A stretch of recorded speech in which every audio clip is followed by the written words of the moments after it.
Despite the sensible-sounding safety net policy, taking out loans was perhaps not the soundest decision many islanders could have made. A lot of their visionary products proved somewhat counterproductive, particularly Bob's misbegotten coconut catapult. Its presence began to punctuate the island. Bob's coconut delivery service is failing, and he can't pay off his loan now. So I'll need you each to pay 10 fish notes. Another unpaid loan. I want to buy jam, not pay for that death trap. Yeah, Betty, get out of here. You're killing my business. Go collect from somebody else. Don't get mad at me. We all agreed. Under the island's policy, when any one of us can't afford to pay back a loan, everyone else contributes to make up the difference. So pay up. Has anyone seen Baker? Don't look at me. I got nothing but an unpaid hut loan and a lot of jam. Ridiculous. Okay, so no payment from Baker. Charlie, Abel, now you'll each need to contribute 15 fish notes. This is absurd. Why did you even offer these loans? I had no reason not to. Every loan I make gets paid back.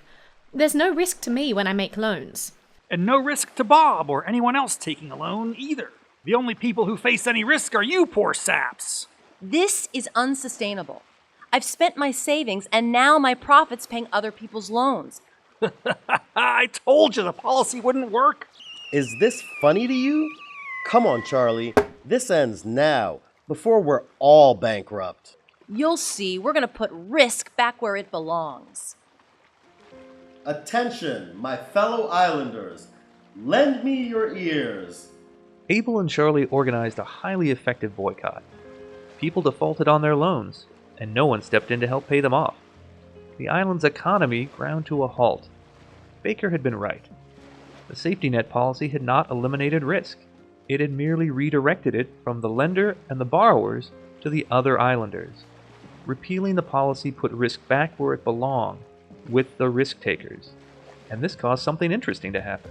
Faced with losing their homes and businesses, people began working harder than ever to pay off their loans. Looks like the borrowers in the bank are assuming risk for their own loans again.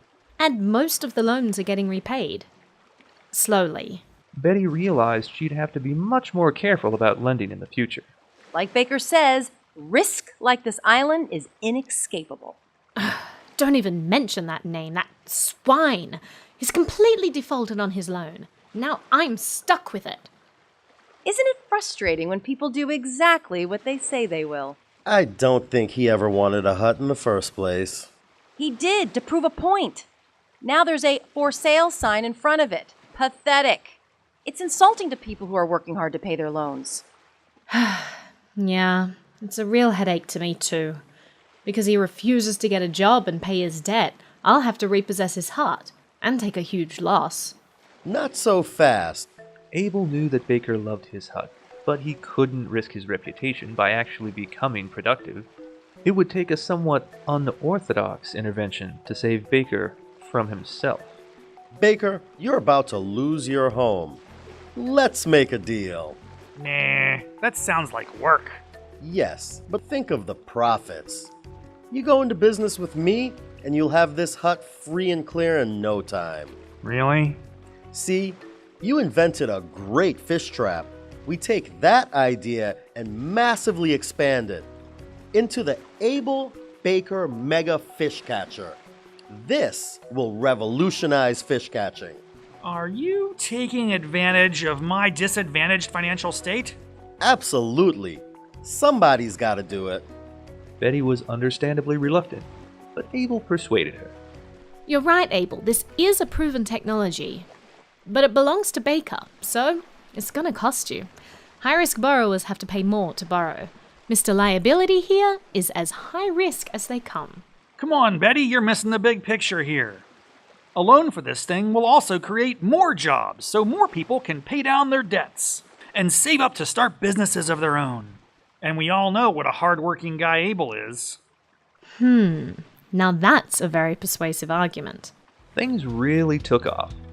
They had more fish than they ever imagined, and more ideas. Listen to this. Baker's Mega Fish Restaurant. You mean Baker and Charlie's Mega Fish Restaurant. I've been working on a goji reduction sauce. It's magical. Ooh, Restaurants are risky, but they're so persuasively tasty. Well, if Charlie's in, I'll make the loan.